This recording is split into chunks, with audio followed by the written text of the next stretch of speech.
Assalamualaikum warahmatullahi wabarakatuh.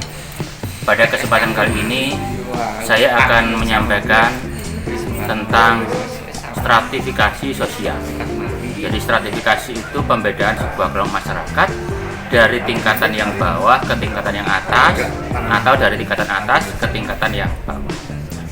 Kalau kita berbicara tentang stratifikasi sosial, stratifikasi itu akan mencoba menggolongkan kelompok masyarakat ke dalam golongan-golongan, di mana golongan ini seperti kalau kita melihat itu lapis, ada lapisan 1, lapisan 2, lapisan 3, seperti itu yang dimana dengan stratifikasi seperti itu. Kemudian stratifikasi sosial ini itu bisa dibentuknya itu secara sengaja dan bisa juga terbentuk secara tidak sengaja. Sebuah contoh misalnya, ketika kita memulai sebuah masyarakat, di situ orang yang membuka tanah pertama kali itu secara otomatis akan menempati posisi stratifikasi yang teratas di kelompok itu. Orang yang mendatang itu akan mengikuti stratifikasi di bawah itu. Nah, itu yang terbentuk dengan tidak disengaja. Tetapi yang disengaja itu memang sudah dibuat, begitu masuk ke situ itu mereka akan masuk ke dalam golongan stratifikasi. Saya contohkan misalnya ada kasta di Bali, ada kasta Brahmana, ada kasta Ksatria, ada kasta Waisya, ada kasta Sudra. Itu contoh pelapisan atau stratifikasi yang bertingkat dari tingkatan yang tinggi ke tingkatan yang rendah, atau sebaliknya dari yang rendah ke yang tinggi. Nah, itu yang dimana dengan stratifikasi seperti itu. Nah, kemudian stratifikasi ini dari jenisnya itu bisa terjadi karena banyak. Misalnya kita bisa melihat bagaimana sih stratifikasi itu di tipe yang oligarkis. Artinya di tipe oligarkis itu di level yang bawah itu orang bisa naik turun, orang bisa berpindah antar lapisan.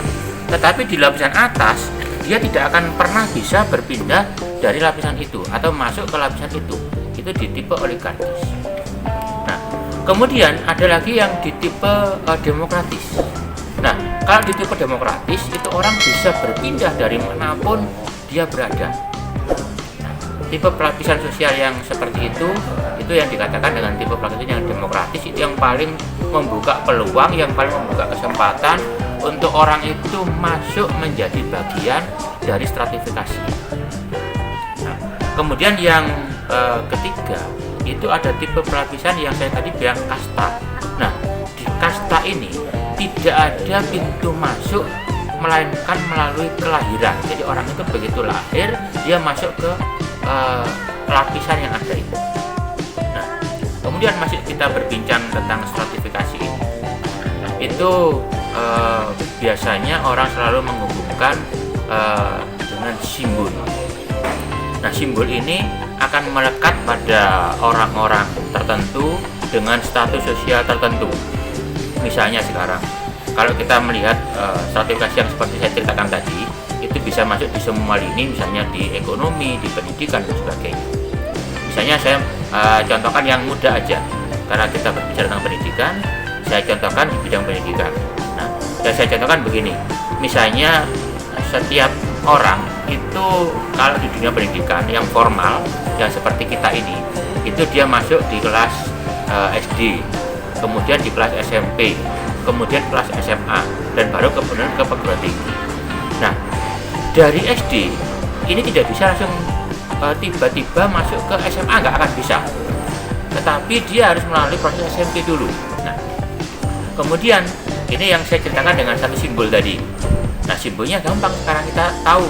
Misalnya anak SD itu simbolnya adalah warna dasarnya merah. Jadi bajunya anak SD itu identik dengan warna putih sama warna merah. Kemudian untuk SMP itu warnanya biru. Nah, itu identik antara warna putih dengan warna biru, itu masih khasnya SMP. Itu simbolnya seperti itu. Sama ketika SMA juga seperti itu. Simbolnya adalah warna abu-abu. Nah, itu adalah simbol-simbol yang terjadi dalam kelompok-kelompok sosial yang ada di masyarakat. Nah, itu berbeda lagi ketika nanti kita berbicara misalnya ada di suku A itu ada simbolnya, misalnya di sini ada bulu cendrawasih. Siapa yang boleh menggunakan bulu cendrawasih? Misalnya ada simbolnya kuku harimau. Siapa yang boleh menggunakan kuku harimau sebagai simbol? Nah, itu di masyarakat terjadi yang seperti itu. Oke, saya kira untuk materi stratifikasi kali ini itu yang perlu saya sampaikan. Dan saya akhiri, salam. Wassalamualaikum warahmatullahi wabarakatuh.